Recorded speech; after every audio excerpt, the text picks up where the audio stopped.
त्रिपुरारी पौर्णिमा म्हणजे तुलसी विवाह समाप्तीला त्रिपुरासुराचा सांकेतिक वध म्हणून व निगेटिव्हिटी घालवण्यास त्रिपुरवाती लावा, ज्याची राख शंकर पिंडी व स्वतःला लावा संरक्षणासाठी। तुळशी विवाह केला नसल्यास तो या दिवशी गोरज मुहूर्तावर करा, म्हणजे सूर्यास्तावेळी। याने ज्यांना मुली नाहीत किंवा मुलंच नाहीत अशा जोडप्यांना कन्यादानाचे पुण्य मिळते।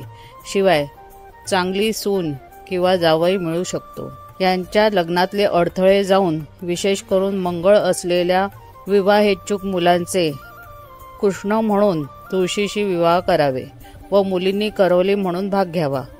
ऊस हा तुळशीचा मामा, ह्याचे 4 खांबी मंडप बांधा तुळशीभोवती व तुळशी बरोबर एक आवळ्याचे रोप लावा।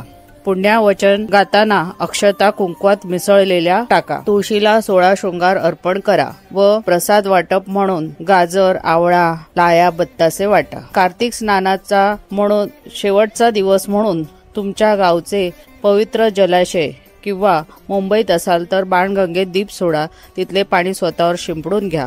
इस्कॉन मंदिरात जमल्यास दर्शन घ्या। या एका दिवशी स्त्रिया कार्तिक स्वामीचे दर्शन घेऊ शकतात, पण त्यांना अर्पायचे म्हणून भरपूर जणांनी मोरपीस घेऊन मोराला भुंडा करू नका मात्र, व पापाचे भागीदार होऊ नका।